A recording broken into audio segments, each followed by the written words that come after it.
O sí, yo no sé cómo hacer para tener bueno, no sé. Bueno, no importa, seguí, seguí.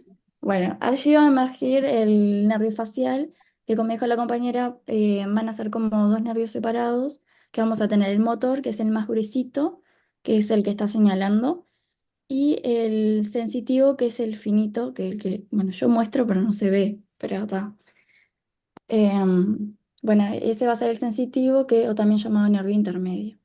Se va a encontrar medialmente al nervio abducen, que es este, y el nervio vestibulococlear lateralmente.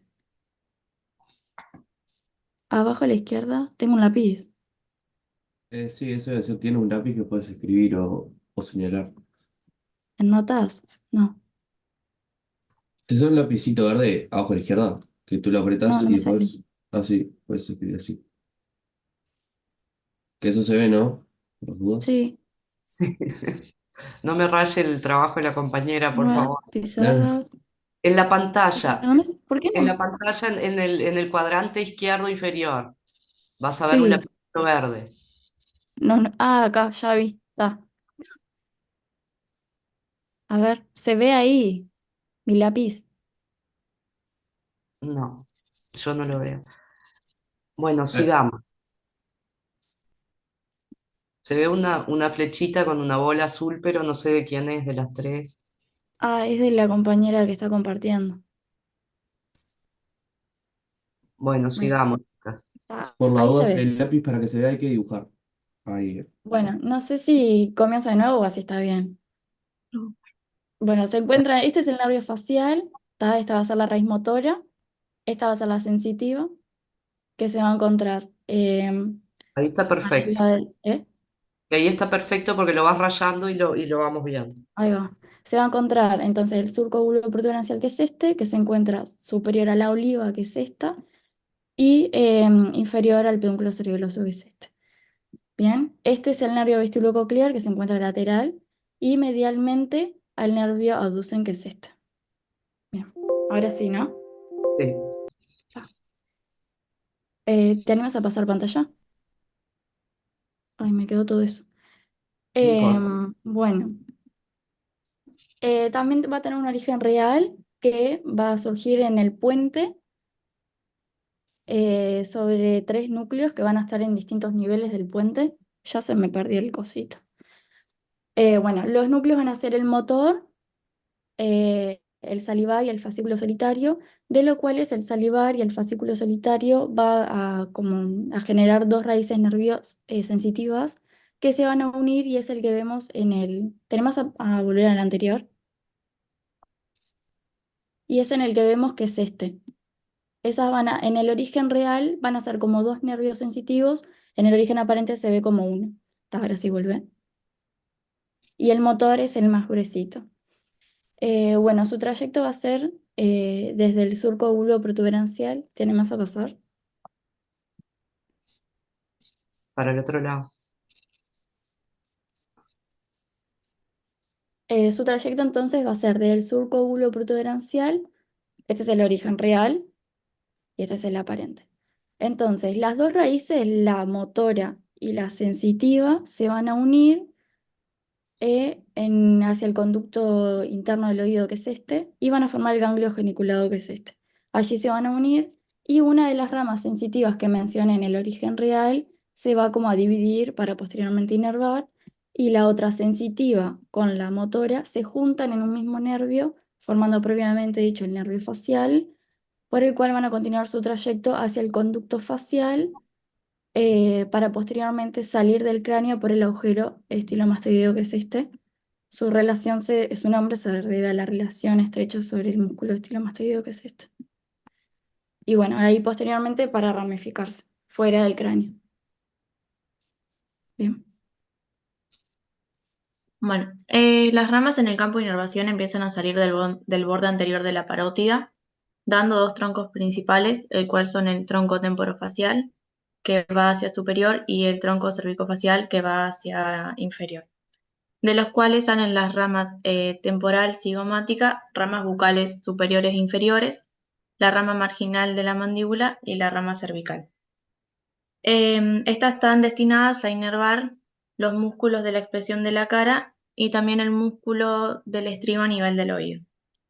Los músculos de la expresión de la cara son los que se encuentran alrededor de los ojos, de la nariz y de la boca. El tronco temporofacial se dirige hacia adelante y se comunica con el nervio auricular temporal y enseguida se divide en varios ramos destinados a la inervación motora de los músculos de la expresión de la cara situados por encima de la boca. Los ramos son el temporal, que se dirige hacia arriba para inervar los músculos frontal occipital, la porción superior del orbicular de los ojos, el corrugador, el prócer y el superciliar. Después están los ramos cigomáticos, que se dirigen hacia adelante para inervar la porción inferior del orbicular de los ojos, el cigomático mayor y el cigomático menor, el elevador del ala de la nariz y del labio superior, la porción transversa del músculo nasal, el elevador propio del labio superior y el depresor del tabique. Y después están los ramos bucales superiores, que se dirigen de manera casi horizontal para inervar el músculo abucinador y porción superior del músculo orbicular de los labios. Del tronco cervicofacial discurre de inferior a anterior y lateralmente entre los dos lóbulos parotidios. Se comunica con el nervio auricular mayor del plexo cervical y emite varios ramos, de los cuales se hacen visibles en las proximidades del ángulo de la mandíbula. Los ramos que salen del tronco cervicofacial son los ramos bucales inferiores, que estos se conectan con los ramos bucales superiores y inervan el músculo risorio y la porción orbicular de los labios, la porción inferior. Y el ramo marginal de la mandíbula, que se dirige hacia adelante para inervar el músculo depresor de los labios y el depresor del ángulo de la boca.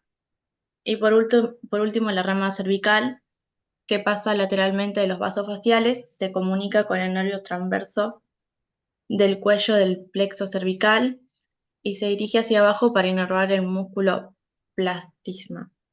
Platisma. Platisma. El platisma es, fíjense acá, no sé si ven mi flecha, pero en la persona esta plateada, en un momento se le arruga todo el cuello. El platisma es el músculo más superficial de la parte anterior del cuello.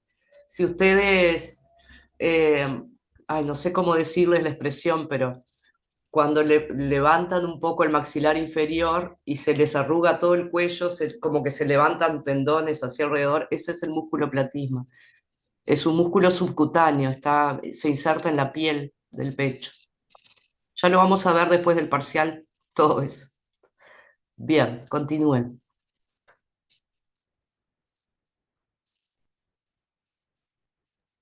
Bueno, hablando un poco de lo que son, digamos, las funciones que cumple este nervio, que van a tener que ver mucho también con el campo de inervación que mencionaban las compañeras antes.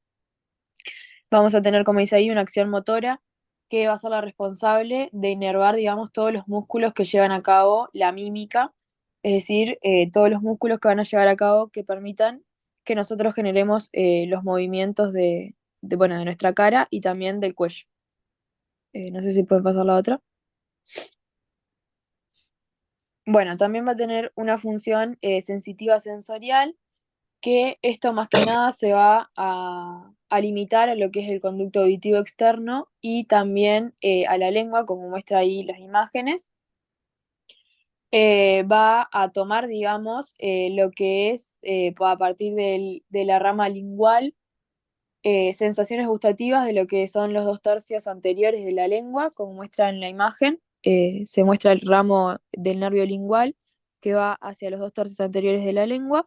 De ahí toma sensaciones gustativas y también a través de lo que es la cuerda del tímpano va a tomar, digamos, se toma como sensibilidad de lo que es el dorso de la oreja y a través de la cuerda del tímpano va hacia lo que es el conducto auditivo interno. La otra. Y por último también va a tener una acción secretora, que lo que en realidad esto forma parte como de lo que sería lo parasimpático, digamos, de este nervio, ya que va a poseer fibras secretoras y vasodilatadoras que van a inervar distintas glándulas que tenemos en nuestra cara, digamos. Va a inervar a las glándulas lacrimales, como muestra la imagen. También va a inervar a las glándulas sudoríparas, las salivales sublingual y la submaxilar, eh, todas estas menos la parótida.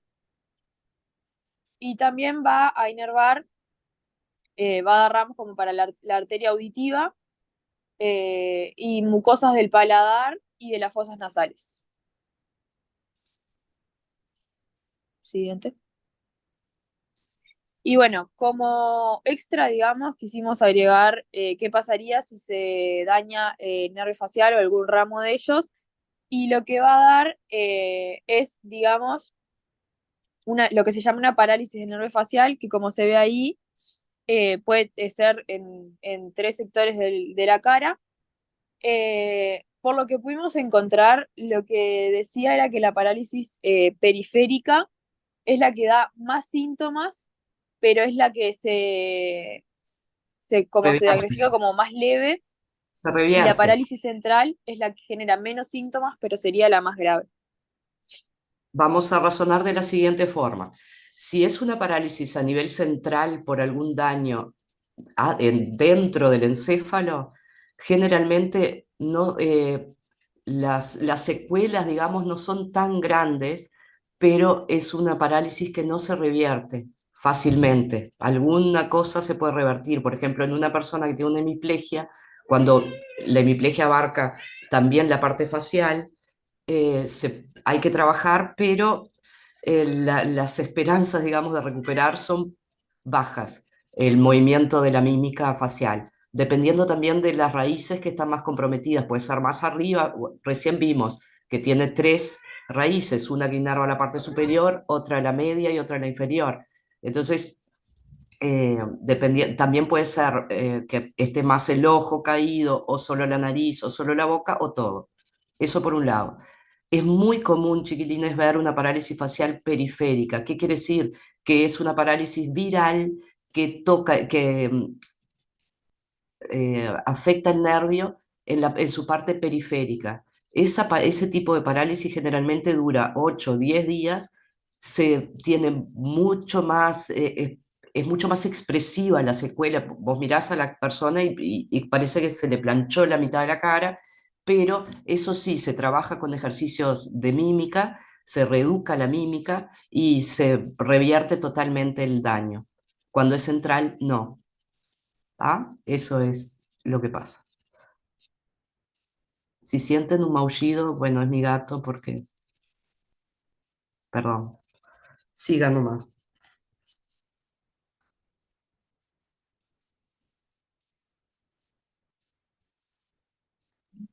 Bueno, ahora vamos a hablar sobre el par 8, que es el vestíbulo coclear, que va a ser un nervio sensitivo, que también va a tener su origen en el surco protogarancial, que también se encuentra en relación con el facial. Pasa a la siguiente. Y va a tener un origen real, que en realidad su trayecto es bastante corto, porque es del surco protogarancial hacia el conducto interno del oído, donde se va a dividir, otra vez, no sé si ven. Fíjense ahí donde hay una flechita y dice nervio facial, ese es el ganglio geniculado del facial, es una curva Sí, que pega dentro del oído interno. Está tofu. ese es el ganglio. Sí, el ganglio geniculado del facial, Sí, que no es lo mismo que el cuerpo geniculado que vimos en el tálamo, pero tiene el mismo nombre. ahí va. Sí, este es todo el facial. Bueno, entonces, desde el surco protogarancial continúa su trayecto hacia el conducto interno del oído y después se va a ramificar. Se van a hacer como dos nervios, que va a ser el coclear, digo, perdón, el vestibular, que es este, y el coclear, que es este. Su origen real no, Su origen real del vestibular va a ser en el ganglio de Scarpa, que es este, o ganglio vestibular también llamado. Y el origen real del nervio coclear va a ser en el órgano de Corti, que es este, el órgano de Corti, en el ganglio coclear, que es este. Y bueno, ese sería su origen real.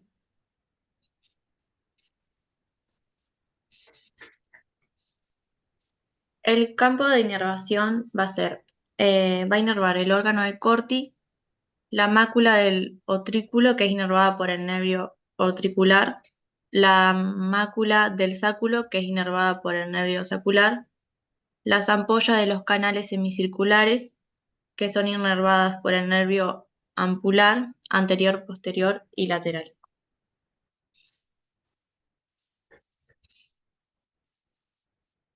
Bueno, acá para hablar un poco de lo que son también las funciones.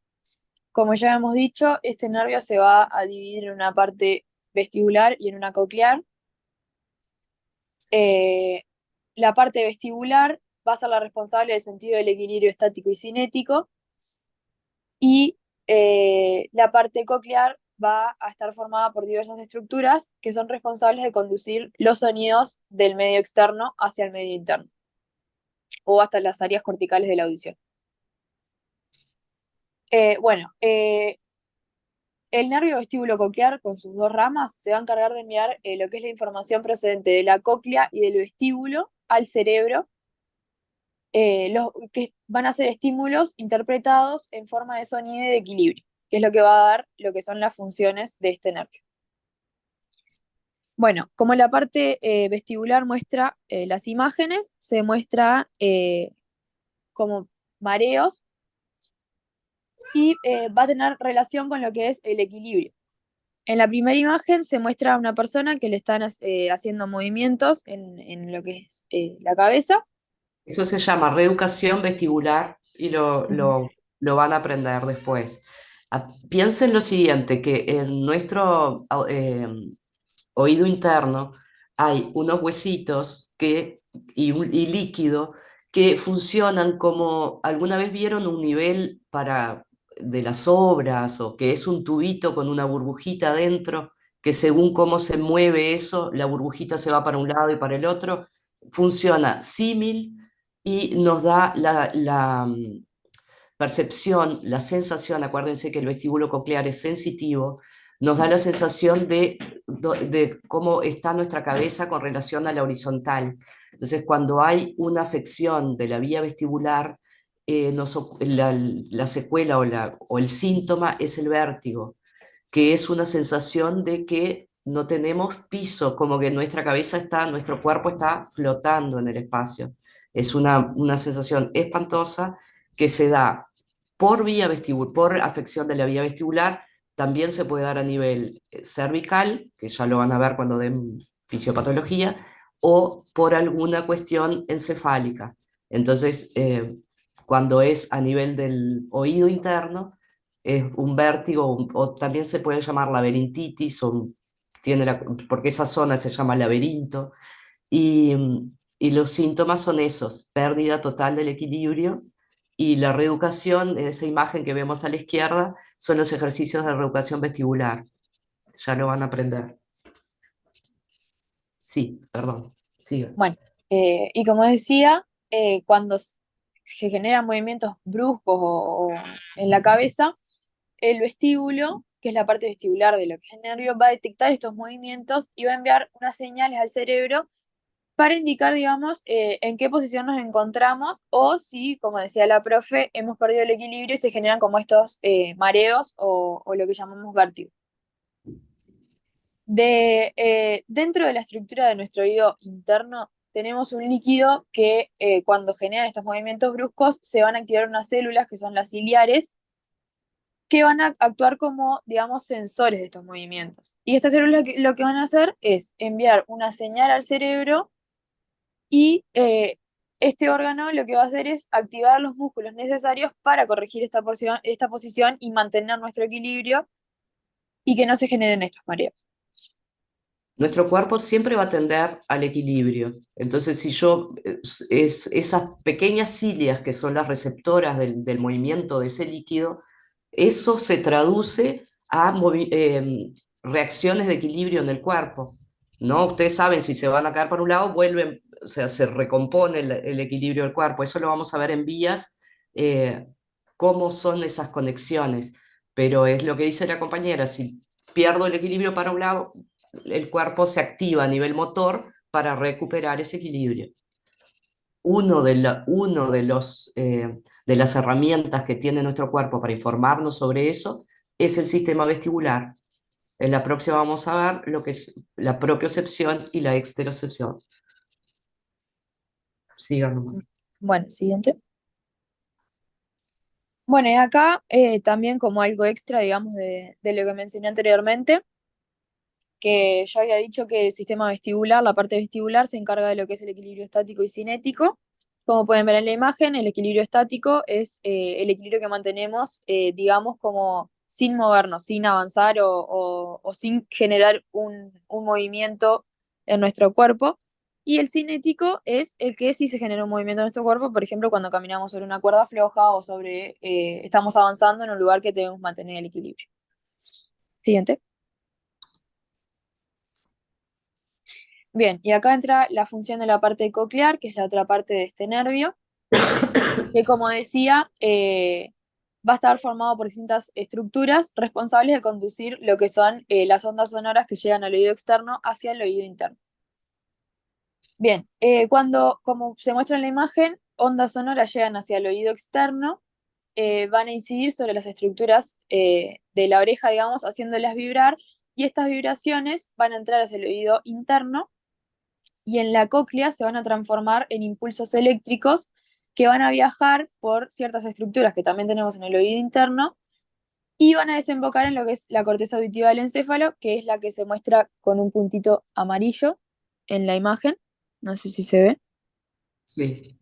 Bueno, ahí como dice la imagen, va a estar la cóclea, que es lo que, digamos, ese como espiral que se ve ahí, y desde ahí las ondas sonoras, como cambiadas a impulsos eléctricos, van a ir hacia la zona de la corteza en la zona auditiva, que es lo que va a transformar, bueno, Esas neuronas cocleares son las encargadas de traducir esa vibración. El tímpano, piensen en una caja de sonido cuando ponen, cuando el sonido está muy fuerte. ¿Vieron cómo la caja vibra, se sacude? Imagínense, nuestro tímpano es como es una membrana que va a vibrar con la frecuencia de las ondas sonoras que recibe. Esa vibración es traducida por esas neuronas sensitivas de la parte coclear, del vestíbulo coclear, y se van a la corteza auditiva y allá se van a interpretar, según vamos a tener una parte que va a interpretar las ondas de alta frecuencia y otras de baja frecuencia, y se interpretan en la corteza cerebral. Sí. bueno, y un ejemplo que yo aprendí, que no sé si lo terminé de entender, pero está, que está bueno para, como para mencionar en lo que, digamos, podría ser como un daño de la vía coclear y vestibular. Es que en el oído interno, en el laberinto, donde mencionaba la profe antes, hay como unas piedritas que son, Sí, unos bueno, huesitos. sí, Unos son huesitos como piedritas muy chiquitos. de calcio con proteínas que se llaman otolitos, que cuando estos otolitos se mueven o como que se van del lugar donde tendrían que estar, es lo que generan, digamos, el mareo o el vértigo. Que no sé si alguien se subió alguna vez a una montaña rusa, lo que pasa mucho que por el movimiento y las vibraciones que genera el juego, a muchas personas les pasa que se les desacomodan los otolitos y se empiezan a sentir como estas sensaciones de mareo de vértigo que con los movimientos que mostré en la imagen anterior se revierte eso.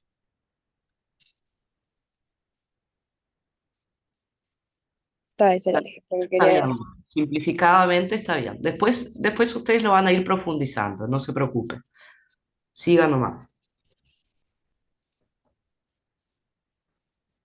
Bueno, un Ahí te- aplauso virtual.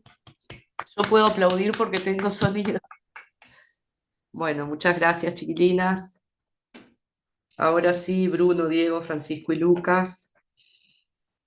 Si quieren, se preparan. ¡Ay, hay aplausitos virtuales! ¿Dónde se ponen? Reacciones.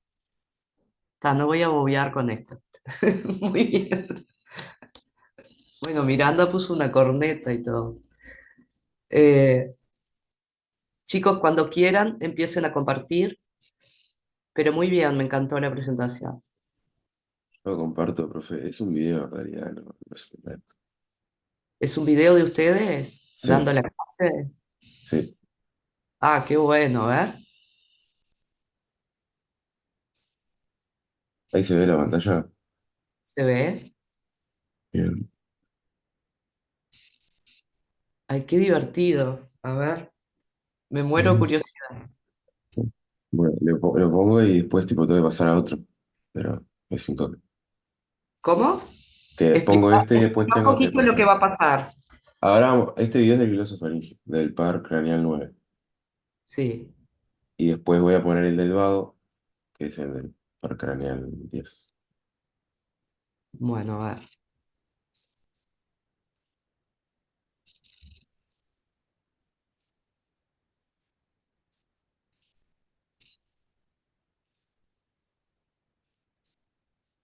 ¿No lo van a explicar, chiquilines?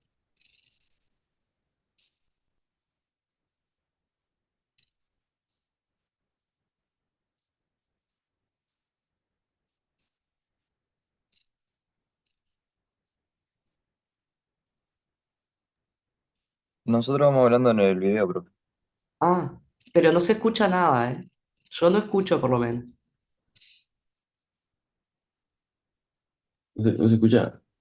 Yo no lo escucho. ¿Los demás lo escuchan? No, no se Uh, escucha. No, no se escucha. qué temas. Espera, Quedamos todos quietitos esperando. a ver, ahora creo que sí. Ahora sí. ¿Se escucha? No sé. No, No. Dice un compañero que tienes que dejar ¿se acuerdan que la otra vez también les pasé un video y tenía el micrófono cerrado? Tienes que dejar tu micrófono abierto. Ah, lo tengo que dejar abierto y se escucha. Sí. Ok.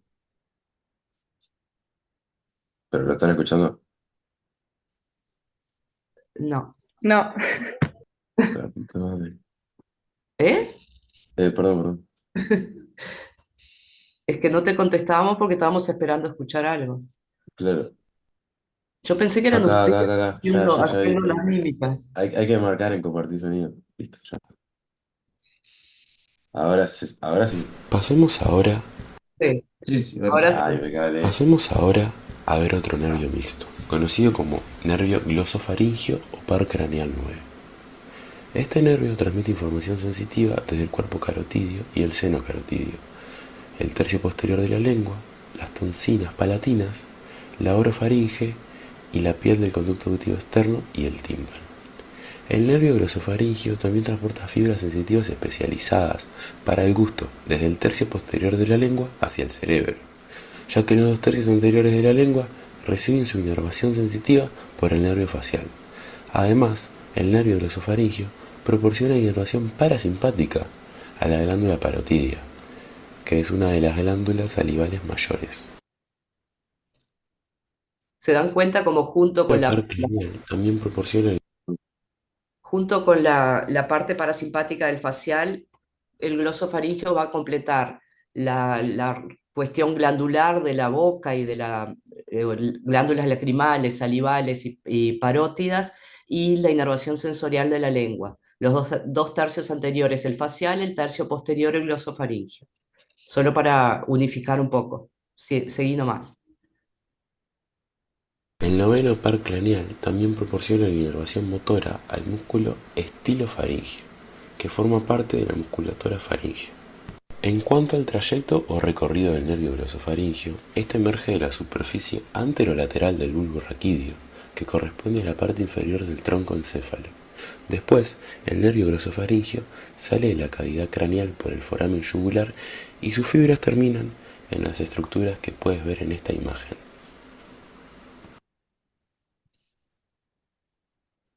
Eso sería el gloso.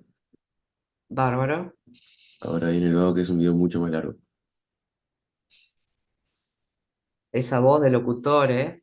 Mira vos. No, ahora hablan todos. En ese solo le halló porque era cortito. Ahora se viene el peor. Bueno, ¿estamos? Dale. El nervio vago es el 10º par craneal y es el más largo de los 12 pares craneales. Su nombre proviene del latín y significa nervio errante o nervio viajero, lo que describe su amplia distribución a través de todo el cuerpo, como puede ver en la imagen. Cumple mucha función importante dentro del sistema parasimpático, uno de los dos sistemas antagonistas que conforman el sistema nervioso autónomo. El sistema nervioso parasimpático es también llamado cráneo-sacro, lo cual significa que se origina en el sistema nervioso central, dentro del cráneo y en la región sacra. El nervio vago se encarga del 75% de las funciones parasimpáticas craneal, así que es crucial para nuestras vidas. En este video describiremos al nervio vago y su recorrido general, como un todo. Luego veremos más de cerca al nervio vago derecho e izquierdo, y finalmente a sus 3 vías funcionales, las cuales incluyen la vía parasimpática eferente, la vía motora eferente y las vías aferentes. Es importante recordar que un nervio eferente es aquel que transmite los impulsos del sistema nervioso central hacia la periferia, mientras que un nervio aferente transmite las señales desde la periferia hacia el sistema nervioso central.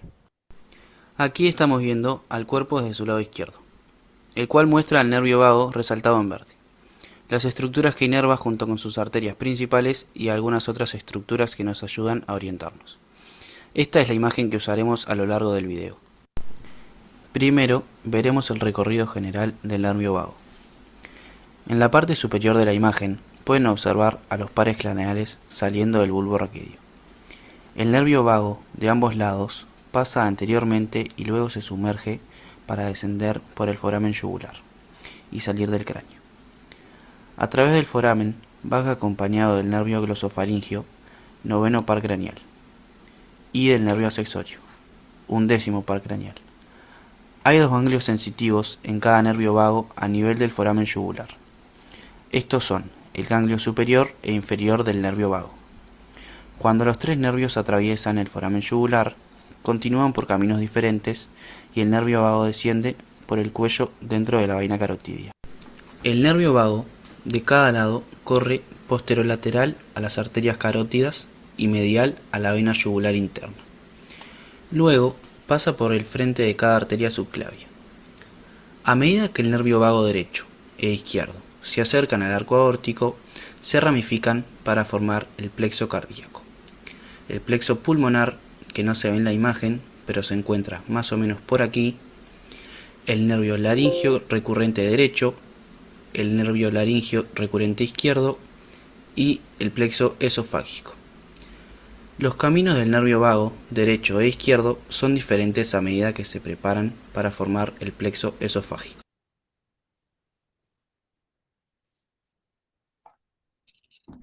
Primero, veamos al nervio vago derecho.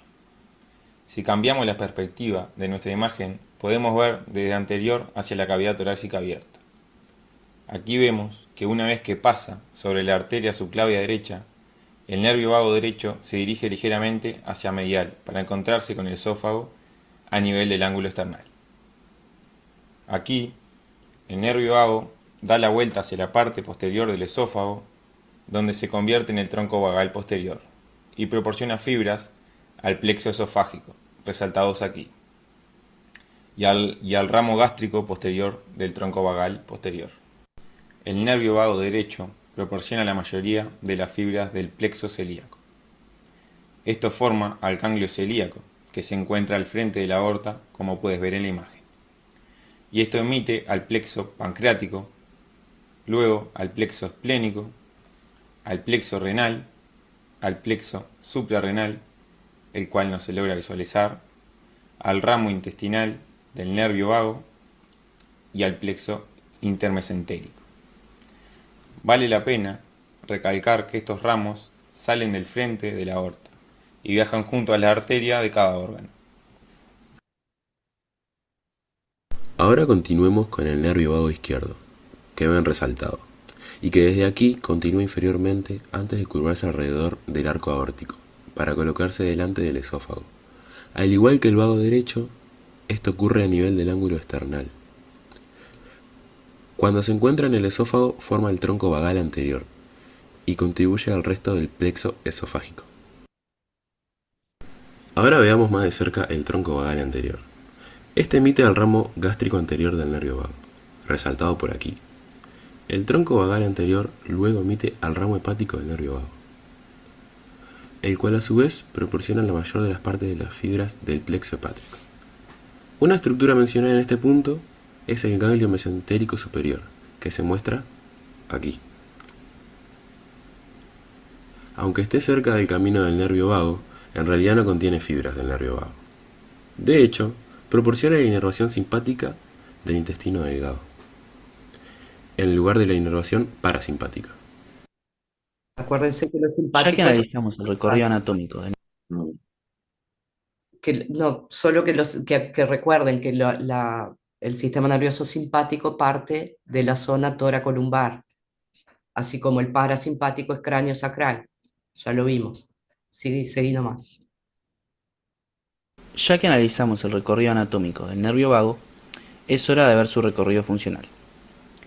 Para cada una de las tres vías, veremos en qué núcleo en el encéfalo se origina o se termina y luego describiremos el recorrido de las fibras. Comencemos con la vía parasimpática eferente, cuyas fibras se originan del núcleo dorsal del vago aproximadamente por aquí, donde ves esto en verde, que además se encuentran en el piso del cuarto ventrículo. Las fibras parasimpáticas eferentes se mezclan con las fibras motoras eferentes para salir a través del foramen yugular y juntas descender por el cuello dentro de la vaina carotidia, emitiendo ramos menores para suministrar la inervación parasimpática a la faringe, laringe y otras estructuras del cuello. Los primeros tres ramos principales contribuyen al plexo cardíaco. El primer ramo es el ramo cardíaco cervical superior del nervio vago, el cual surge del nervio vago a cada lado a nivel de la primera vértebra cervical. El segundo ramo que surge del nervio vago es el ramo cardíaco cervical inferior. Un tercer ramo es el ramo cardíaco torácico, que no se logra ver en la imagen, pero imagínenlo surgiendo justo por encima del arco aórtico. Estos tres ramos forman el plexo cardíaco en la parte superior del corazón. A nivel o por debajo del arco aórtico, el nervio vago se comienza a ramificar de manera profusa, aunque el nivel real varía en cada persona. Los ramos se convierten en el plexo pulmonar, el cual no se logra apreciar en esta imagen, pero se encuentra aproximadamente por aquí. Y el plexo esofágico, con sus troncos vagales anterior y posterior. Como se mencionó anteriormente, del plexo esofágico se originan varios plexos que inervan a los órganos abdominales. Ahora hablaremos sobre la vía motora eferente. Estas fibras motoras eferentes son las encargadas de inervar los músculos de la laringe y faringe. Pueden ser controladas de forma consciente gracias a la fibra que vienen de la corteza e inconsciente a través de los arcos reflejos. Las fibras corticales conscientes junto con las fibras eferentes del nervio vago se encuentran y hacen sinapsis centralmente, aquí, en el núcleo ambiguo. Las fibras eferentes se unen a aquellas de las vías eferentes parasimpática para salir del cráneo a través del foramen yugular y continuar subiendo del cuello. La vía motora eferente tiene tres ramos principales. El primero de estos ramos es el faringio, el cual surge cerca del nivel del pabellón auricular. Este contribuye a la inervación motora al plexo faringio, inervando los músculos del paladar y la faringe. El nervio laringio superior es el segundo en ramificarse justo después del origen del ramo faringio. Este contribuye al plexo faringio e inerva los músculos de la faringe y la laringe. El nervio laringio recurrente toma las fibras restantes de la vía motora eferente y se separa del nervio vago a diferente nivel en cada lado. Resaltado aquí está el nervio laringio recurrente izquierdo, alejándose del nervio vago, haciendo un giro por debajo de la aorta, para luego ascender por el cuello. El nervio laringio recurrente derecho se separa del nervio vago derecho, enganchándose por debajo de la arteria subclavia derecha, para escalar nuevamente hacia la laringe. Los nervios laringios recurrentes son los principales nervios de los músculos de las cuerdas vocales.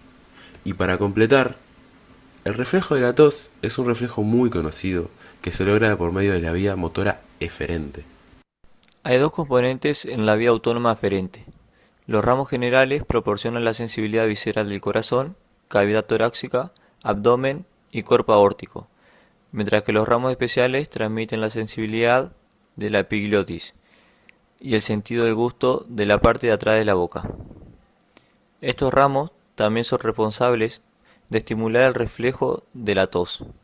Sus recorridos son los mismos que los de las fibras eferentes. La única diferencia es que los impulsos viajan por las fibras en dirección contraria, es decir, las señales van de la periferia hacia el sistema nervioso central. Hablando de los ramos generales, el plexo esofágico recoge las fibras nerviosas sensitivas de los plexos abdominales. Se encuentran con el plexo pulmonar y los nervios laringio recurrente a nivel del arco aórtico. Luego, los ramos del cuerpo aórtico se unen aquí con los tres ramos principales del plexo cardíaco. Se encuentran con el nervio vago encima de la aorta y como nervio vago asciende por el cuello. Los ramos especiales son transmitidos a través del plexo faríngeo y pasan entre las arterias carótidas interna y externa, para unirse al nervio vago a nivel del ganglio inferior del nervio vago. El ganglio inferior se compone de los cuerpos celulares de los nervios autónomos especiales aferentes. Los procesos centrales de estas neuronas sensitivas entran al cráneo a través del foramen yugular y se arquean posteriormente para luego hacer sinapsis en el núcleo del tracto solitario. Desde aquí, estas señales sensitivas se relevan a los centros superiores como el hipotálamo, al igual que las neuronas adyacentes del núcleo dorsal motor, para llevar a cabo los reflejos autónomos de varios órganos.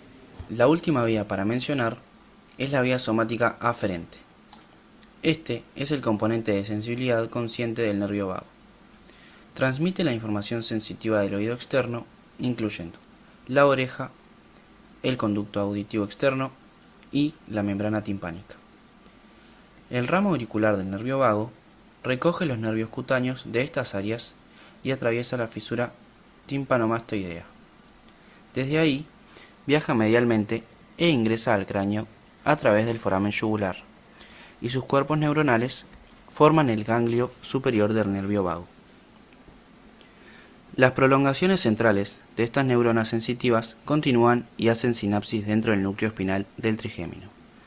Luego, estas señales son principalmente transmitidas hacia la corteza cerebral para permitir la sensibilidad consciente. Estaba tentado, pero estaba muy tentado. ¡Qué rica! Ay, dejaron eso al final. Y fue como un desahogo. Mucho Claro, fue tiempo me llevó. el backstage. Sí, totalmente. Bien. Bárbaro, perfecto. El vago es un nervio hiper complejo y me pareció que estuvo bien explicado. Después compartan, por favor, el video con los compañeros. ¿Sí? Lo subimos al Drive Bárbaro, genial. y ahí queda todos. Bárbaro, sí, después yo lo uso el año que viene con los próximos alumnos. Obvio, al hacerlo. Se quedan famosos, chicos. No, buenísimo, sí, la verdad que bárbara la idea. Bueno, próximo grupo que Profe, ¿cómo dejo de compartir pantalla? eh, Porque la verdad no tengo ni idea. eh, Capaz que salgo y entro de vuelta. no. Tenés Creo que que en ir el mismo botón arriba, si llevas el mouse enfrente. hacia arriba te va a aparecer, dejar de compartir. No, no, tipo, entro y como que me da más opciones.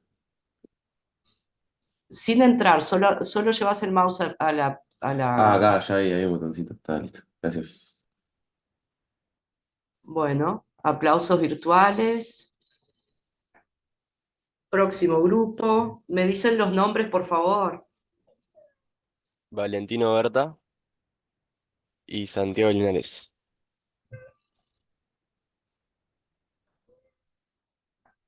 Ay, ¿cómo saco la manito esa? Dejen la manito. Ah, Profe, Sofía, ¿querés preguntar algo? ¿O no? Fue sin querer. No, profe, puse las manitos y no sé cómo sacarlas. Bueno. Si alguien dijo profe, Gabriel, sí. No nos vayas a matar con las preguntas de los pares craneales, por favor, puede ser una banda. Bueno, no Solo un lloren, par, pero Muchas no. gracias. no lloren. Bueno, a ver, chicos. Les repito lo que les digo siempre. Tienen que aprender para ustedes, para la vida, para después saber. Los pares craneales es ese monstruo que todos sufrimos cuando los estudiamos y después por ahí no los ves tanto, pero es importante recordar qué parte, qué inervan, si son mixtos, todo tienen que saber, chiquitines, no va más allá de lo que yo les pregunte o no.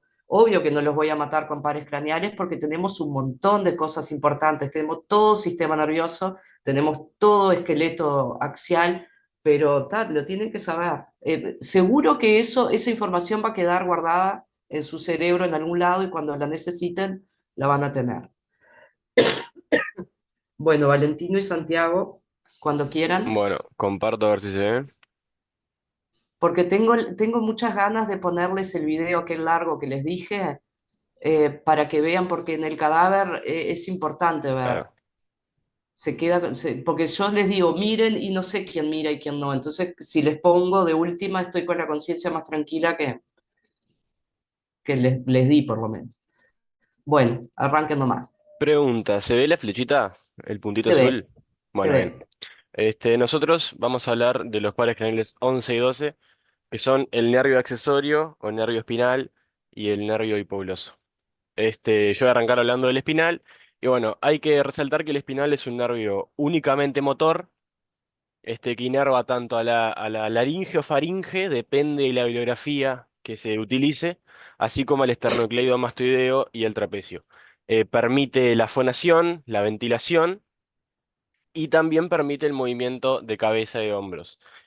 Para entender también el tema de la nomenclatura, de por qué tiene dos nombres, y tú, profe, dijiste también que el nombre ha ido cambiando con el tiempo, Sí, hay que saber que se lo llama nervio accesorio porque la inervación que tiene en laringe o faringe, en realidad es ayudada por la ramificación, por la inervación del nervio vago, como explicó el video de Fran y Lucas. Por eso se lo llama accesorio, porque es un accesorio del nervio vago. También se exactamente. lo puede llamar espinal porque tiene orígenes en la médula espinal en su porción cervical. Pero eso ya lo vamos a ver. Perfecto. Bueno, acá comenzamos con la raíz craneal. Esta es una imagen de Kenju que se ve bien, pero igual elegí otras de libros. Acá se puede ver en la zona que está aumentada cómo tiene una raíz en el bulbo raquídeo, en la zona anterolateral. Ahora lo vamos a ver bien. Pero una imagen general, esta es bastante sencilla de entender. Acá vemos el origen real, que si bien no es con lo que nos quedamos, porque en realidad es complejo y no se observa cuando observamos una imagen anatómica, vemos aquí al núcleo ambiguo, que también lo mencionaron. Vemos aquí en la porción inferior del núcleo ambiguo cómo sale una fibra que es el origen de la raíz craneal del nervio espinal. Acá tenemos al nervio espinal, acá tenemos al origen espinal, de la raíz espinal que ahora vamos a hablar, y aquí en la porción inferior del núcleo ambiguo tenemos al origen de la raíz craneal. Este núcleo ambiguo guarda una relación anterolateral con el núcleo del nervio hipogloso, que ahora lo vamos a ver, y con el núcleo dorsal del nervio vago, que es este que está como más violáceo, como más de violeta. Ahí se ve perfecto cómo se une una raíz de una raíz del Sí, núcleo y una raíz espinal. Se ve perfecto cómo hay varias raíces espinales y una que sale del núcleo del bulbo. bien. Ahora tenemos el origen aparente, que capaz que es un poco más complejo, pero tampoco es muy difícil de entender. Hay que resaltar que esta es una visión posterolateral del tronco encefálico. Acá tendríamos el puente y esta es la zona posterior. Ahí se ve Aquí la glándula pineal, los tenemos cuerpos al bulbo articulados. raquídeo, tenemos las pirámides del bulbo raquídeo y tenemos las olivas que las mencionamos cuando hablamos de bulbo raquídeo. Acá tenemos las ramas de los pares espinales, que esto también es otra cosa importante aclarar. No hay que confundir nervio espinal con pares espinales. Los pares espinales son pares nerviosos de la médula y no corresponden a pares craneales, aunque el nombre se asemeje. Acá tenemos ramas posteriores y anteriores de los pares espinales. Tenemos el par espinal C1 y C2. Y aquí tenemos la oliva. A posterior tenemos esto se llama surco retroolivar porque se encuentra posterior a la oliva, y aquí en la porción inferior del surco retroolivar tendríamos la emergencia aparente o el origen aparente del nervio espinal. Como vemos, se encuentra muy unido a las emergencias del glosofaringio y del vago también. Perdón. Esta emergencia que vemos preolivar sería la del hipogloso, que aunque la vamos a ver como para ubicarnos, este sería hipogloso, y aquí tendremos la emergencia, el origen aparente de la raíz craneal. Ahora vamos con la raíz espinal. Según el libro que se utilice, se puede leer que la raíz espinal emerge de los segmentos C1 a C5, C2 a C7, C1 a C7. Eso depende de la bibliografía. Creo que en el PDF que nos pasaste tú, profe, pone que emerge de C1 a C5, así que nos podemos quedar con eso perfectamente. Pero como vemos, aquí emerge la raíz espinal, que se une después, vamos a ver, con la raíz craneal que emerge del bulbo. Fíjense que diferencia, volví a aquella imagen anterior, a diferencia de las raíces espinales, estas raíces se van por adentro del conducto raquídeo y se meten al cráneo por el agujero magno, a diferencia de las otras que salen por los agujeros de conjunción. Sí, hay una imagen después que se va a ver mejor cómo se ubica y entre qué estructuras emerge la raíz espinal. Después se va a ver mejor. Bueno, acá tenemos el origen real, aquí está también del segmento C1 a C5, cómo emerge. Acá tenemos las ramas de los pares espinales, y esta estructura es el ligamento dentado. Hay que entender que la raíz espinal emerge detrás del ligamento dentado. Así que si vemos un corte de un cadáver real, a no ser que se diseccione el ligamento dentado, no podríamos ver a la raíz del nervio espinal. Pero eso después lo vamos a observar mejor.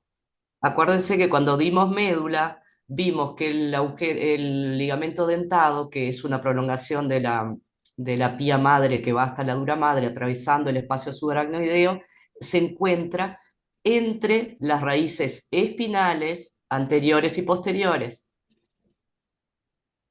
Una cosa que podemos utilizar también para entender relaciones es observar que acá tenemos la fisura anterior de la médula y acá tendríamos el surco o el tabique posterior. Para cuando no te muestran, no te dicen cuál es la posición del corte, con eso podemos orientarnos, digamos. Puedes ver que está posterior al ligamento dentado. Sí. Bueno, acá tenemos el origen aparente, que se ve bastante claro. Este, mm, ahí. Aquí se vería la terminación del par espinal C1. Aquí se vería una raíz que emerge posterior al ligamento dentado, que no se ve, pero sabemos que está ahí. Y acá tenemos la unión con la raíz craneal. Y aquí tendríamos al nervio espinal. Acá tendríamos hipogloso, glosofaringio, vago y espinal con sus dos raíces. Acuérdense, surco retroolivar 9, 10 y 11. Sí, Surco preolivar 12. sí. Linda pregunta. Retroolivar posterior a la oliva, preolivar anterior a la oliva, que es esta estructura que observamos acá. Esa aceituna que está ahí al lado de las pirámides Este, vulvares. Además, otra cosa que se puede utilizar para conocer es que el nombre de los pares craneales está dado por su salida, por su emergencia de rostral a nucal.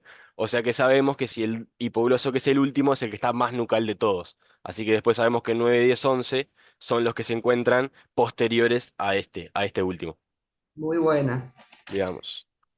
Este, mm, Bien, vamos a hablar del trayecto y de las inervaciones de el nervio espinal. Esta imagen la puse como iniciación porque, bueno, está como más animada y se ve todo mucho más claro. Después, tristemente, en los cortes de cadáveres y en otros cortes, no se ve tan claro todo esto, pero bueno, para entenderlo sirve. Acá vemos que las raíces espinales atraviesan el foramen magno y se unen a la raíz craneal del nervio espinal y emergen juntas también junto al glosofaringio del vago a través del foramen yugular, que es esta estructura que observamos aquí. Después vemos que el nervio accesorio espinal se divide en dos ramas. Pero quiero mostrar esta imagen que acá se ve mejor. Primero vemos raíz espinal, raíz craneal. Acá vemos el ligamento dentado. Acá vemos al glosofaringio, al vago. Acá veríamos la emergencia, no se ve el foramen magno, no se aprecia bien, pero la raíz espinal emerge por el foramen magno y lo que sí se aprecia bien es cómo salen estos tres pares craneales a través del foramen yugular. Se ven las arterias vertebrales Y como acá se tenemos arterias empiezan a unir. vertebrales, eso. Exacto. Y acá se vería la arteria basilar, que es la unión de las arterias vertebrales y sube a través del tronco encefálico. Esta imagen me gustó para poder mostrar, bueno, en esta parte está diseccionado para verlo, ¿no? Pero en esta otra parte no se apreciaría porque encontramos los ligamentos dentados. Bárbaro. Bien, volvemos. Dijimos que el nervio accesorio se separa en dos ramas y a las dos ramas la vamos a llamar una rama interna y una rama externa. ¿Cómo recordar o cómo identificar cada rama? Bueno, sabemos que la rama interna es corta y la rama externa es larga. Y además sabemos que la rama interna es la que se va, no se va- la palabra correcta no es fusionar, pero es la que va a Atravesar. mezclarse, la que va a llevar al ganglio inferior, también llamado ganglio plexiforme, que hablaron en el video el grupo del nervio vago, del nervio vago. La tenemos ganglio superior y ganglio inferior del vago. Podemos decir que va a atravesar el ganglio inferior del nervio vago. Bien, sí, eso, que va a atravesarlo. Y la rama externa no va a atravesar ningún ganglio ni se va a mezclar con ningún otro nervio. Bien, aquí podemos observar la rama interna que va a atravesar el ganglio inferior del vago y se va a unir a las fibras del recurrente laringio o faringio uy, para inervar esos músculos de la glotis. Después, la rama externa, dependiendo del paciente, dependiendo de la persona, puede transcurrir medial, lateral o en forma de ojal a la vena yugular interna. Eso depende de cada caso y la bibliografía sugiere que no hay, eh, no hay un trayecto definido siempre. Pero sabemos que guarda relación con la vena yugular interna, como se ve acá.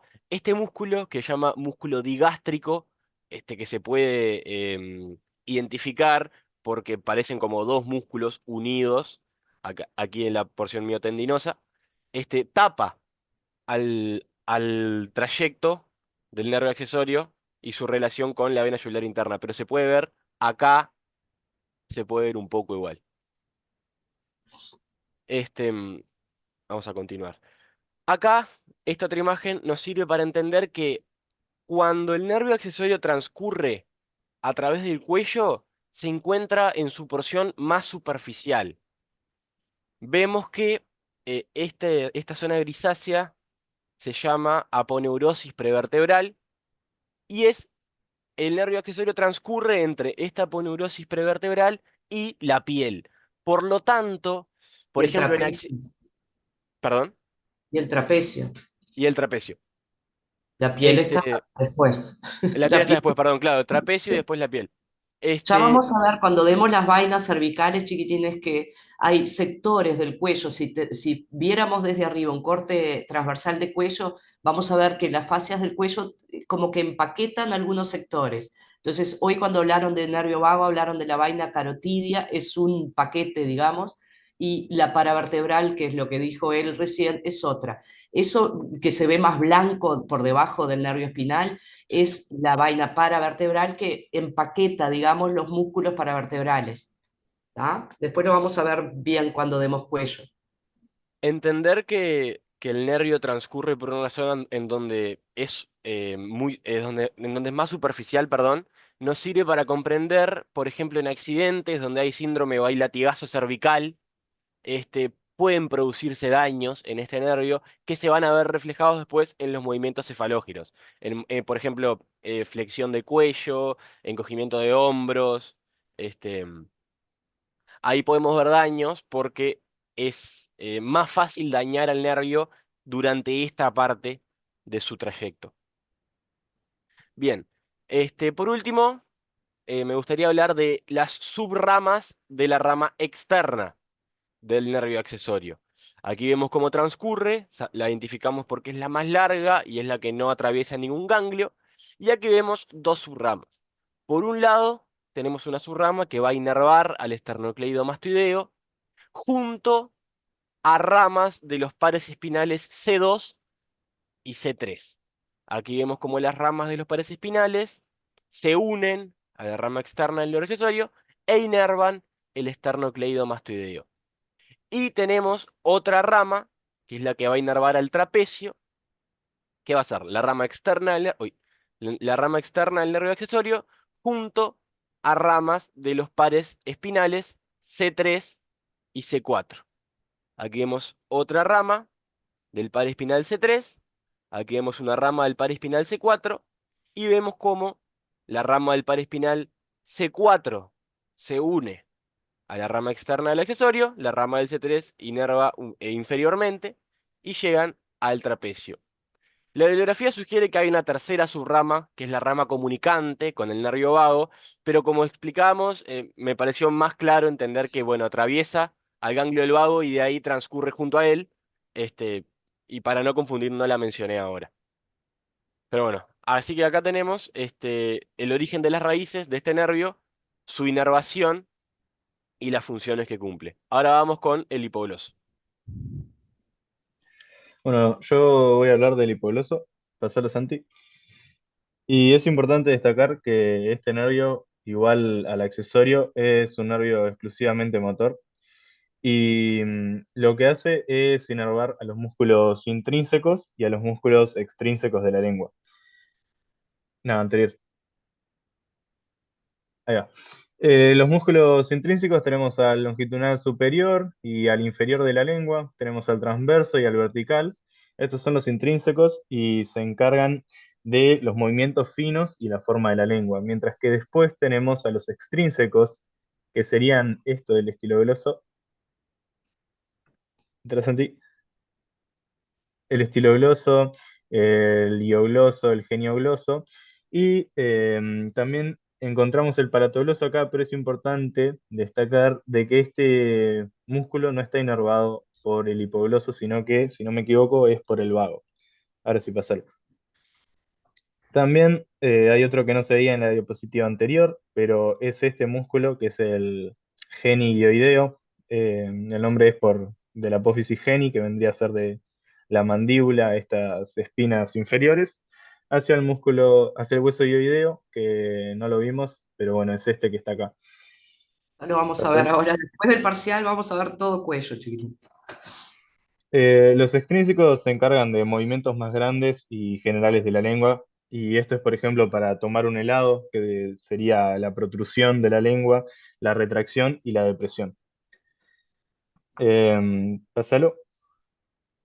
Y acá en caso de lesión encontraríamos una debilidad ipsilateral de la lengua, o sea, ipsilateral significa del mismo lado de la lengua, y si tenemos, por ejemplo, una debilidad en el hipogloso izquierdo, la lengua se desviaría para este lado, eh, como con una inclinación, y acá tenemos las funciones, y esto sería todo más complicado porque solamente estaríamos usando una parte de la lengua. Entonces la masticación, formación del bolo, la propulsión lingual hacia la faringe y posteriormente hacia, bueno, el estómago y eso, no sería, o no sería posible o sería mucho más complicado. Y pasar a Santi. Y acá tenemos el origen real del nervio hipogloso. Es importante porque después cuando veamos las ramificaciones vamos a ver que solo hay una rama de 4 que sale realmente de acá. Pero bueno, acá se puede ver la vista posterior. Este es un corte coronal posterior donde se sacó a una parte del cerebelo. Acá se puede ver una parte, pero eh, acá es lo que importa, que encontramos al trígono del hipogloso acá. Y bueno, vemos acá en este esquemita como viene de dorsal, pasa todo acá, medial a la oliva y sale por el surco anterolateral o preolivar. Pásalo. Bueno, son de 10 a 12 filetes que salen del bulbo por este surco. Acá encontramos la oliva y este sería el surco preolivar. Y nada, después de esto, pásalo,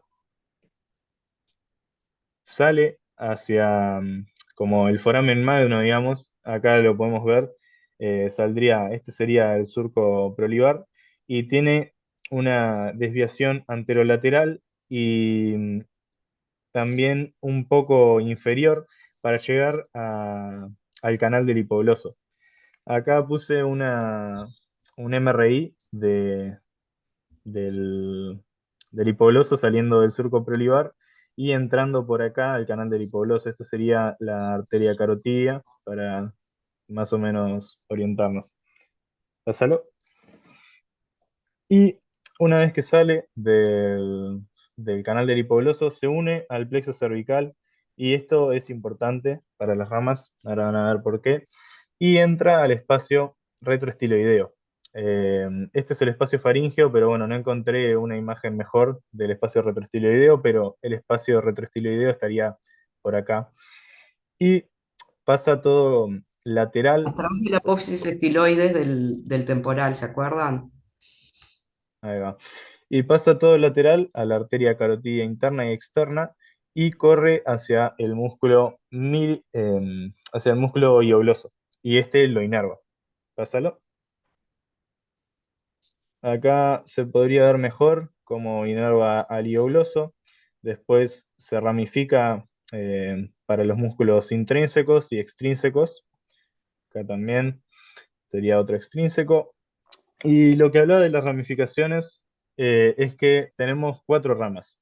Tenemos la rama meningia, que vendría a ser esta, que bueno, está en azul, pero no sé si se puede ver, que en realidad tiene fibras de C1 para inervar la dura madre de la fosa craneal posterior. Después tenemos la rama descendens o descendiente, que también sale del plexo cervical, es esta que estoy marcando acá, que es como una línea acá, y inerva músculos del cuello, pero esto es importante que en realidad, por más que se diga que son ramas del hipogloso, esto se dice que son ramas porque cuando primeramente se descubrió, parecía, por esta imagen parece, si no fuera por las líneas estas azules y rojas, que vienen todos del nervio hipogloso, pero en realidad después con técnicas nuevas de microdisección se vio que la única rama que sale del núcleo hipogloso en sí es la rama lingualo-muscular, que es la de los músculos de la lengua. Entonces tendríamos las 4 ramas: la meningia, la descendiente o descendens, la tiroidea, y la que importa realmente sería esta, que es la lingualo-muscular.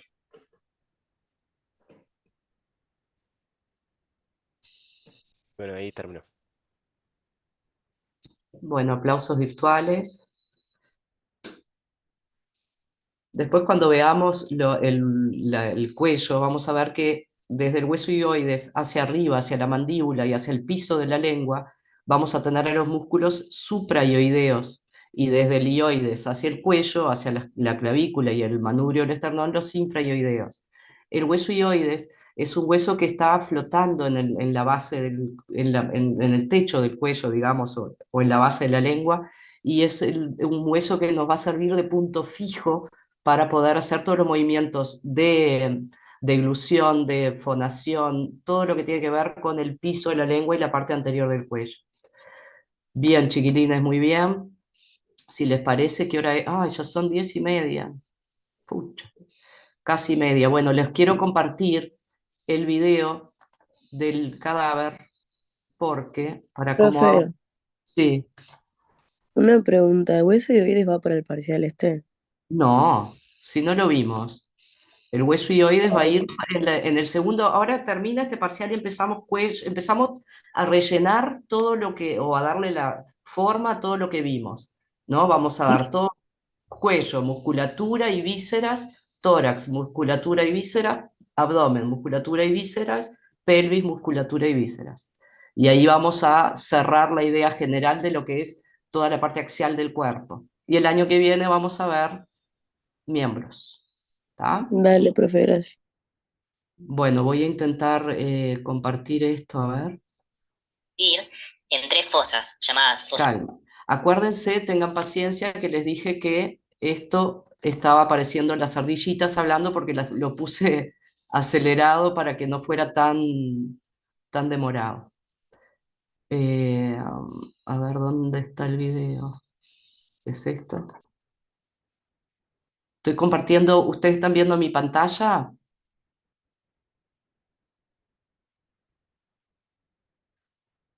Aparece que compartiste, pero no se ve. Sí, acá me dice se está cargando. Avísenme cuando lo vean. Ya se ve. Ahí se puede ver. Bien. Fosa craneal anterior, fosa craneal media. Vamos a hacer hasta el final de la clase. Bueno, no pase la lista, pero vamos a decir que no faltó nadie. Y bueno, cuando sean y 45 me despido a ustedes. Y fosa craneal posterior. Para hacer esta ¿Se división escucha? utilizan 2 líneas. Una primera línea, dibujada en la diapositiva, que sigue el borde posterior del ala menor del efenoides, ¿Lo ahí escuchan, marcado con el chicos? puntero, y Sí. la parte del surco prequiasmático. Y del lado opuesto continuándose de igual manera. No se Esto nos duerman, divide en una mírenlo región porque es anterior llamada interesante. fosa craneal anterior, que termina en el límite de la base del cráneo, formada por el hueso frontal, y una porción posterior llamada fosa craneal media. Esta fosa craneal media va a estar delimitada hacia posterior por una segunda línea que va a seguir la porción superior de la porción petrosa del temporal, todo el borde superior, y el dorso de la silla turca, quedándonos hacia más posterior la fosa craneal posterior, que va a estar delimitada por detrás por el límite de la base del cráneo formada por el hueso occipital. En cada una de estas fases, de estas fosas, va a haber distintos accidentes óseos que son importantes a la hora de la descripción del trayecto de los nervios craneales dentro del cráneo. Concentrándonos en la fosa craneal media, bien en la línea media, ustedes van a tener una depresión a manera de silla, que le daba el nombre, que es lo que se llama silla turca. A los laterales de esta silla turca, ustedes van a encontrar una impresión ósea formada por la arteria carótida interna, que se llama surco carotidio. En el extremo de este surco carotidio, delimitado por el ala menor del efenoides hacia superior y por el ala mayor del efenoides hacia inferior, ustedes van a tener lo que se llama fisura orbitaria superior, que comunica la fosa craneal media con la órbita. Siguiendo hacia posterior de esta fisura orbitaria superior y hacia los laterales de la silla turca, tienen los forámenes redondos, que comunican la fosa craneal media con la fosa pterigopalatina. Hacia posterior y lateral tienen lo que se llaman forámenes ovales, que comunican la fosa craneal media con la exobase, más específicamente con las regiones profundas de la cara. Y por último, sobre el límite entre la fosa craneal media y la fosa craneal posterior, va a haber unas depresiones formadas en la cara anterior de la porción petrosa del temporal, ahí marcado por dos líneas curvas, una a cada lado, que es lo que se llama impresión trigeminal. Continuando con la fosa craneal posterior, lo más evidente, que ustedes seguramente recuerden, es el foramen magno, que es por donde entra la médula espinal al cráneo y pasa a ser tronco del encéfalo. Hacia anterior de este foramen magno, las porciones correspondientes del hueso occipital y más hacia anterior del hueso efenoides se llaman clivus y dorso de la silla turca, que es sobre donde va a estar apoyado el tronco del encéfalo. En el borde lateral del foramen magno también va a haber otros orificios que reciben el nombre de conductos hipoglosos. Es la entrada al conducto del nervio hipogloso, uno a cada lado. Ahí están sombreados. Más hacia superior, lateral, van a tener otros forámenes que por la perspectiva de la foto parecen chicos, pero son más grandes y son muy importantes de reconocer, que son los que se llaman foramen yugular. Y por último, por encima de este foramen yugular, van a tener la entrada al conducto auditivo interno, que de vuelta, por la perspectiva de la foto no se puede ver bien la entrada, pero ahí donde están marcadas las líneas curvas es el punto en el cual estaría la entrada al conducto auditivo interno, en la cara posterior de la porción petrosa del hueso temporal.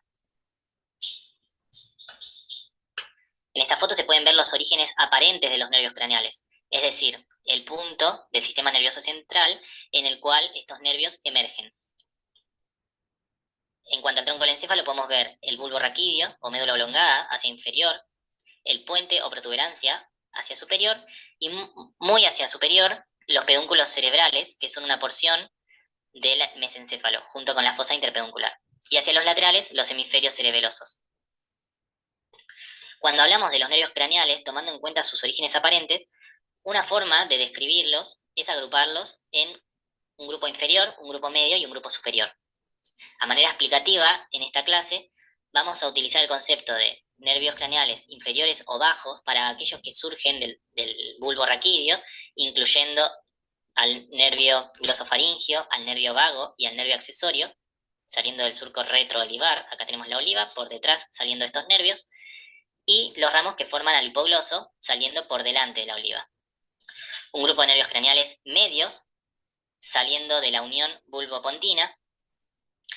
En este caso serían el nervio abducens, el nervio facial y el nervio vestibulococlear.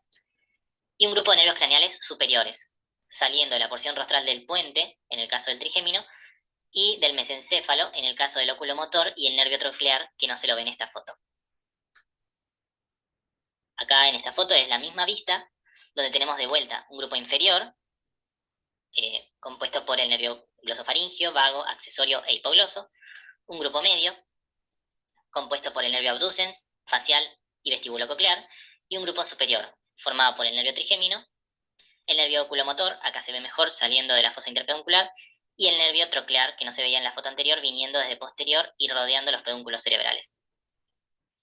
Empecemos por los nervios craneales bajos, que van a incluir al 9, al 10, al 11 y al 12.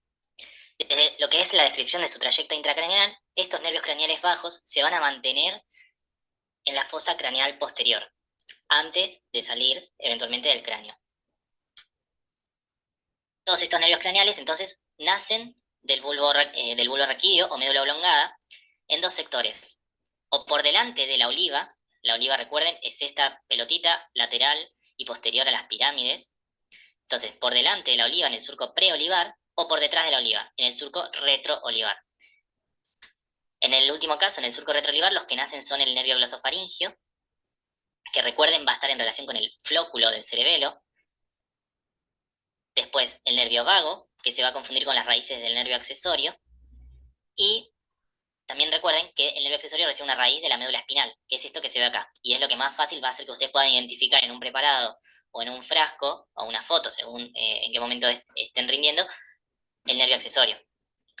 Y por delante de la oliva van a ver nacer muchas raíces nerviosas que después confluyen y forman el nervio hipogloso. Bien, ahora tenemos esta imagen. A diferencia de la anterior, que era una vista anterior, esta es una vista desde posterior, en la cual se quitó el cerebelo, entonces lo que estamos viendo es la mitad inferior de la fosa romboidal, y se hizo una sección horizontal o axial a la altura de la unión bulbo-pontina.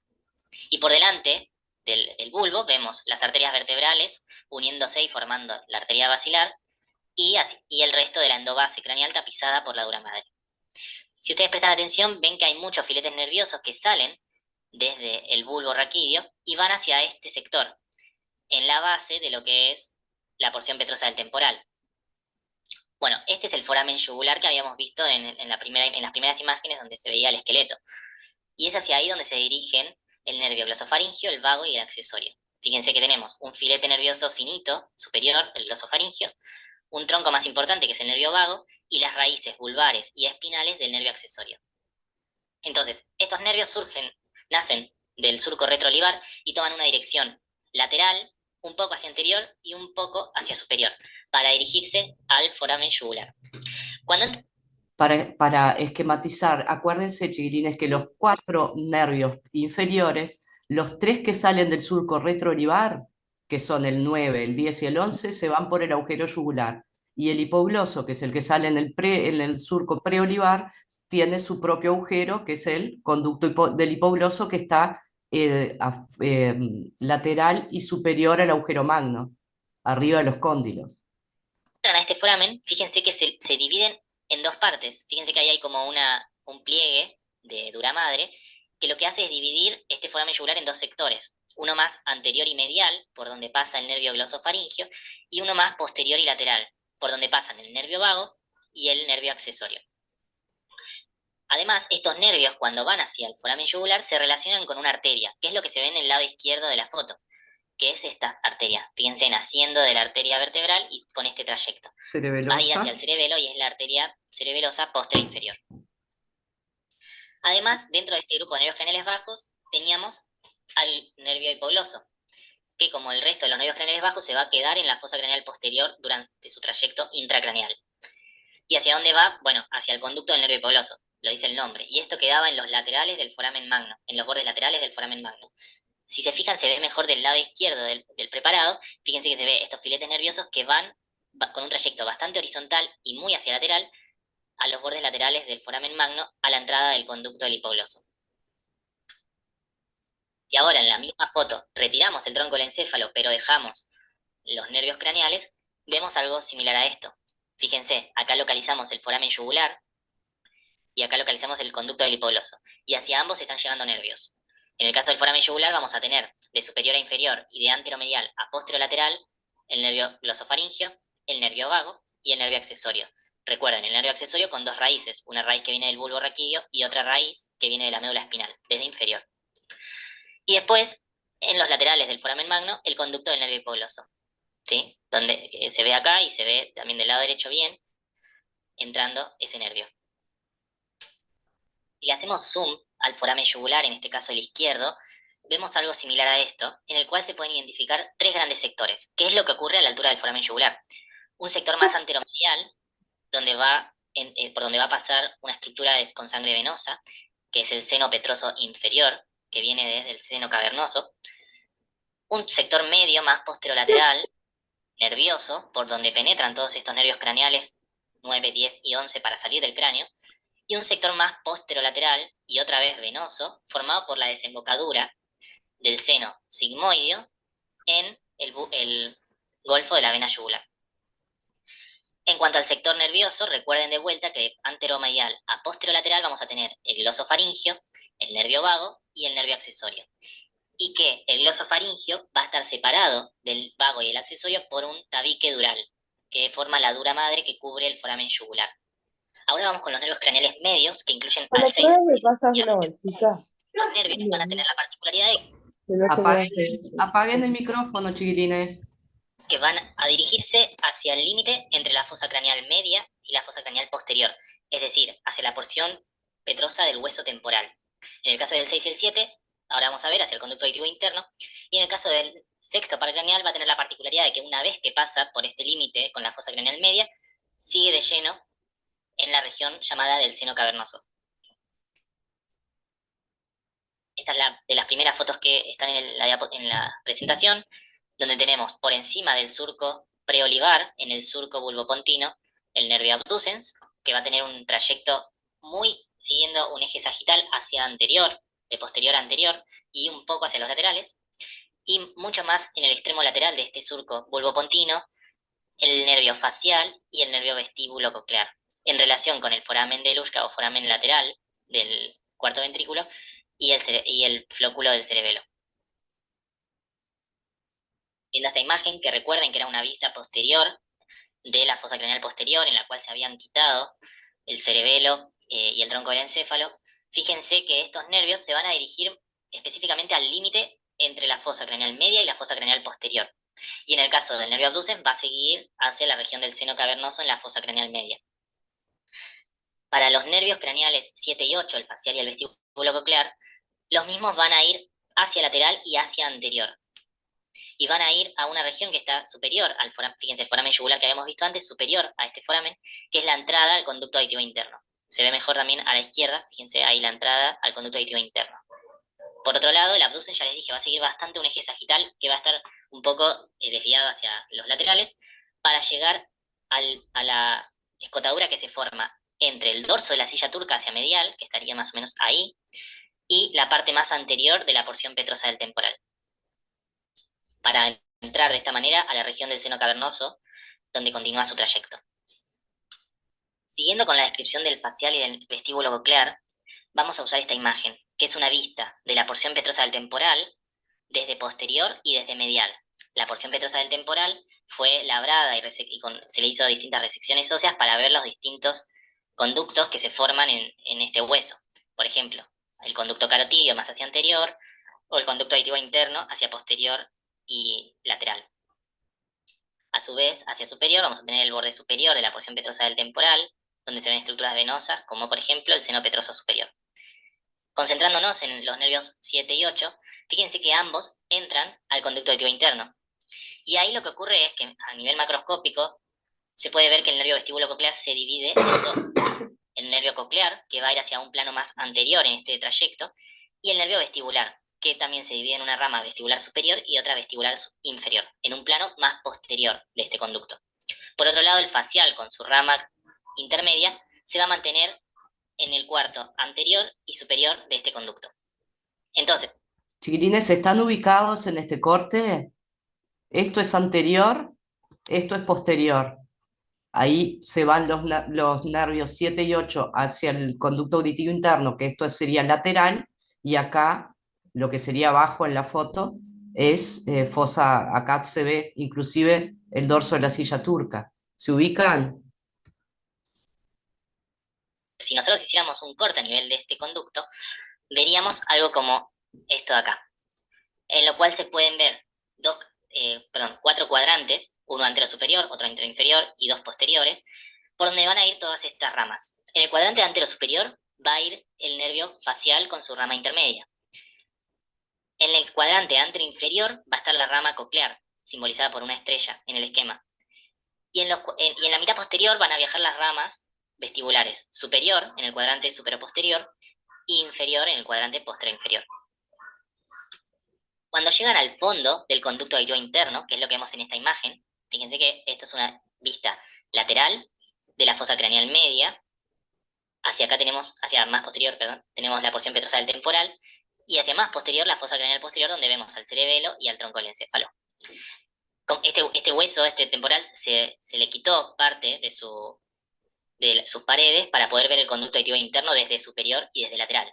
Y fíjense que viniendo de posterior y medial están ambas ramas, el nervio facial más anterior y el nervio vestibular y coclear hacia más posterior. El nervio vestíbulo coclear termina a esta altura donde están las estructuras del oído interno y el nervio facial continúa su trayecto engrosándose en este punto, que es lo que se llama ganglio geniculado del nervio facial. Fíjense que en este punto se ven salir ramos nerviosos, en particular el nervio petroso mayor. Y además cambia su dirección y va hacia posterior e inferior. Bueno, eso es porque el facial, ya lo van a ver más adelante, tiene distintas porciones en su trayecto intracraneal, y el punto en el que cambia de su primera porción, que es en el conducto auditivo interno, a su segunda porción, que es hacia posterior e inferior, se produce este engrosamiento que se llama ganglio geniculado. ¿Qué ocurre con los nervios craneales superiores? Que serían en este caso el 3, el 4 y el 5. Los mismos se van a dirigir hacia la fosa craneal media. A diferencia de los nervios craneales medios, no van a atravesar el límite entre ambas fosas craneales, sino que van a pasar por encima del límite, es decir, van a pasar por encima de la porción petrosa del temporal o de las porciones adyacentes al dorso de la silla turca. Y de esta manera van a caer, entre comillas, de lleno en la fosa craneal media. Y varias de las ramas del nervio trigémino y tanto el nervio loculomotor como el nervio troclear van a tener relaciones íntimas en la región del seno cavernoso. Para repasar de vuelta estos nervios, vemos de vuelta esta imagen en la cual tenemos el nervio trigémino saliendo de la porción rostral del puente y de su cara anteroexterna, el nervio oculomotor saliendo de la fosa interpeduncular del mesencéfalo y el nervio troclear viniendo desde posterior y rodeando a los pedúnculos cerebrales. Si queremos ver el origen aparente del nervio troclear, podemos usar la siguiente imagen, en la cual se lo ve nacer en la parte más superior del tronco del encéfalo, en la porción caudal del mesencéfalo, por debajo de los colículos inferiores, que se ven justo donde corta la imagen, y yendo hacia anterior. Si quitamos el tronco del encéfalo y volvemos a esta vista, vamos a ver que el nervio trigémino va a ir directamente hacia la fosa craneal media y va a pasar por encima de la porción petrosa del temporal y se va a apoyar sobre ella. Por otro lado, el nervio oculomotor y nervio troclear se van a mantener más cerca de la línea media, van a tener una dirección parecida a la que tenía el nervio abducens, es decir, hacia anterior y un poco hacia los laterales, yendo de lleno a la región del seno cavernoso en los laterales de la silla turca. Chiquilines, ya estamos casi en hora, pero les pido, faltan 10 minutos del video, les pido que se queden unos minutitos, así terminamos de verlo. Acá tenemos una vista que ya vimos antes, es una vista lateral de la fosa craneal media, y fíjense cómo el nervio trigémino se apoya sobre el borde superior de la porción petrosa del temporal, para llegar así a la fosa craneal media. Se apoya sobre la porción petrosa del temporal, tanto sobre su cara su borde superior como su cara anterior. Y en esta cara anterior se expande y forma un ganglio nervioso, que es el ganglio trigeminal. Y de este ganglio trigeminal van a salir las 3 ramas terminales del nervio trigémino: el nervio oftálmico, el nervio maxilar y el nervio mandibular. El nervio oftálmico va a ir hacia la órbita, hacia la fisura orbitaria superior, junto con los otros nervios oculomotores. El nervio maxilar va a ir hacia la fosa pterigo-palatina, por el foramen redondo. Y el nervio mandibular va a ir hacia el exocráneo, por el foramen oval, que lo volvemos a encontrar después en la fosa infratemporal. Estas ramas terminales, es muy importante que recuerden que son ramas terminales del nervio trigémino, pero que nacen intracranealmente, es decir, no la van a encontrar en un preparado que no se haya abierto el cráneo.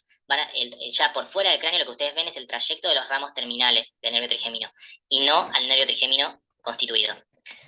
Por otro lado, el óculo motor, fíjense, viniendo desde la fosa interpeduncular del mesencéfalo, y el nervio troclear, que viene desde posterior, rodea en relación a los pedúnculos cerebrales, llegan a los laterales de la silla turca, que es la región que ahora vamos a charlar, que se llama región del seno cavernoso, en relación con la rama oftálmica del nervio trigémino.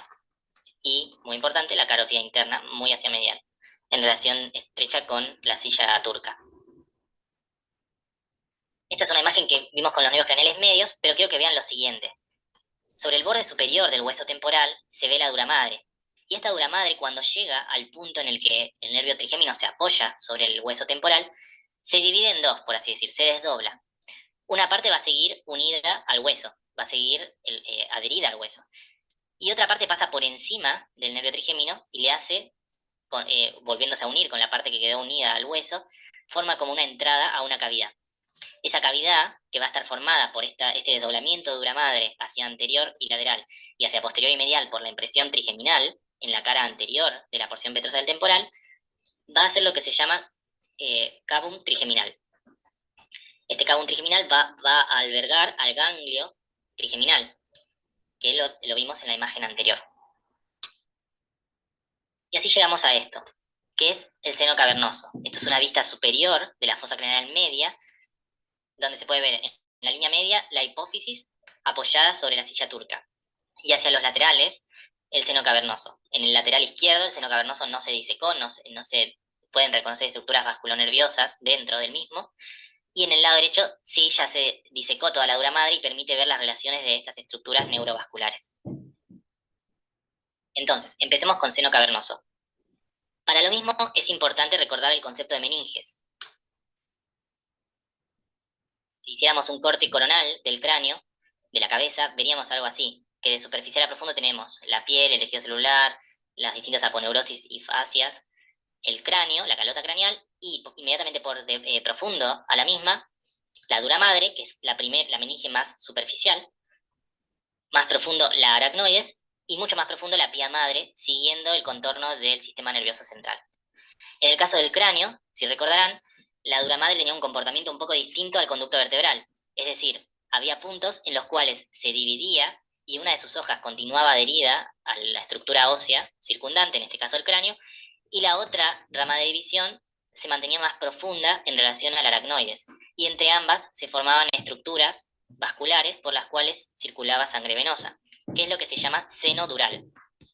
El seno cavernoso no es ni más ni menos que un seno dural, entonces va a ser una formación dependiente de la dura madre, del desdoblamiento de la dura madre craneal, que va a tener sangre venosa en su interior. Entonces, cuando vemos el seno cavernoso sin disecar, vemos algo como esto, en el cual hacia los laterales, en la línea media tenemos la silla turca, y hacia los laterales el seno cavernoso, que sin disecar lo que se ve son distintas formaciones de dura madre en las cuales penetran o salen estructuras nerviosas y vasculares. Este seno cavernoso, en su interior, va a estar muy trabeculado, a diferencia de los otros senos durales. Y entre estas trabeculaciones es por donde van a transcurrir las distintas estructuras vasculares y nerviosas que se relacionan con él. Es decir, estas estructuras no van a estar bañadas en sangre cuando pasan por el seno cavernoso, pero sí van a estar en relación a todas estas trabéculas de meninges que se forman. El seno cavernoso va a tener una forma bastante compleja, en la cual podemos identificar 4 paredes y 2 bordes principales. Una pared superior o techo.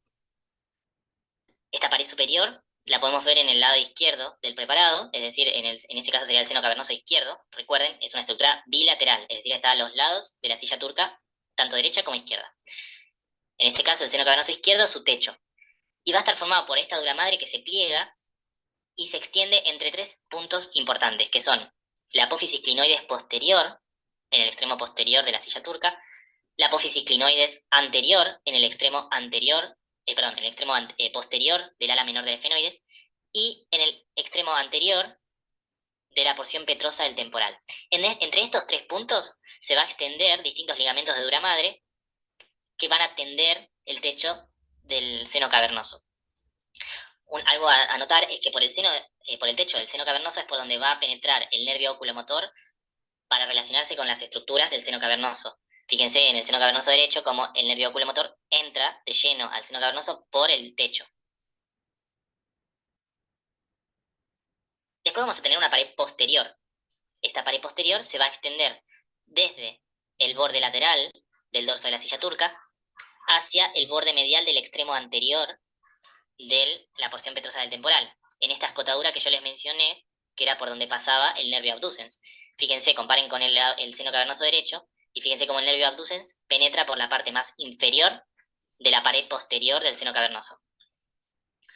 En cuanto a la pared lateral, también va a ser dura madre, y va a ser la dura madre que va a estar extendida entre la pared posterior y el techo por un lado, la fisura orbitaria superior hacia anterior por otro lado, y hacia inferior limitada por el punto en el cual está el ganglio trigeminal a esta altura aproximadamente y su unión con la pared medial. Es decir, esta pared lateral se va a unir hacia inferior con la pared medial, por lo tanto hacia inferior no va a haber ninguna pared, hay un borde nada más. Esto mismo ocurre hacia anterior.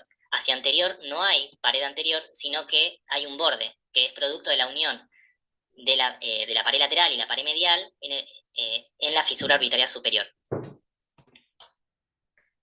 Entonces, si hiciéramos un corte axial, un corte coronal a esa altura, veríamos algo similar a esto, que es una imagen que está sacada del Néter y que ustedes muy probablemente habrán visto o habrán visto una imagen similar en alguno de los libros que estén leyendo, en la cual se pueden identificar el techo del seno cavernoso hacia superior, la pared lateral y una pared medial que no habíamos visto hasta el momento. Se ve a ambos lados. Esta pared medial está formada por la dura madre que recubre la cara lateral de la silla turca. Fíjense que por encima de la silla turca tenemos la hipófisis, es lo que nos ayuda a identificarla. Entonces, ahí donde está la línea punteada naranja, es la pared medial del seno cavernoso. Y fíjense que hacia inferior se une directamente con la pared lateral. Otra cosa que nos permite ver esta imagen es el contenido del seno cavernoso. Fíjense que propiamente dentro del seno cavernoso, entre sus paredes, van a viajar estas dos estructuras. Por un lado, la arteria carótida interna, que va a estar muy en relación en el seno cavernoso, y más hacia posterior y lateral, lateral e inferior, el nervio abducens, ¿sí? Y por otro lado, en la pared lateral del seno cavernoso, no en su interior, sino en la pared lateral, vamos a tener de superior a inferior aquellos nervios que entraban dentro del grupo de nervios craneales superiores. El nervio oculomotor primero, después el nervio troclear, más inferior y lateral, y por último, más inferior y lateral todavía, el nervio oftálmico y el nervio maxilar, ramas del nervio trigémino. Cuando disecamos la dura madre que cubre a este seno cavernoso, podemos ver las estructuras neurovasculares que se relacionan con él. Por un lado, bien medial, la arteria carótida interna con todos sus bucles, que ya lo van a estudiar, y por otro lado, los nervios craneales, que de superior a inferior vamos a tener en la pared lateral el oculomotor, más inferior y lateral el nervio troclear, que es importante notar que a la altura del seno cavernoso, el nervio troclear va a empezar a rodear la cara lateral y, en última instancia, más hacia anterior, la cara superior del nervio oculomotor, antes de entrar a la órbita por la fisura orbitaria superior, y, en relación a estos nervios más inferior y lateral, el nervio oftálmico, que también va a ir hacia la fisura orbitaria superior, y todavía más inferior, muy cerca al borde inferior del seno cavernoso, el nervio maxilar, yendo al nervio redondo para llegar a la fosa pterigo-palatina. Por otro lado, el nervio abducens va a entrar por la parte más inferior de la pared posterior del seno cavernoso. Fíjense en la escotadura formada entre la porción anterior de la porción petrosa del temporal y el margen lateral del dorso de la silla turca. Por esa escotadura pasa el nervio abducens al seno cavernoso y se relaciona con la arteria carótida interna. Bueno, muy bien, chicos. Espero que hayan aprovechado. Está todo en el Drive. El lunes nos vemos entonces por Zoom. Que tengan un buen fin de semana, estudien, tranquilidad. Nos vemos. Chao, Chao, profe. profe, que Chao, pasen que bien. esté bien. Chao.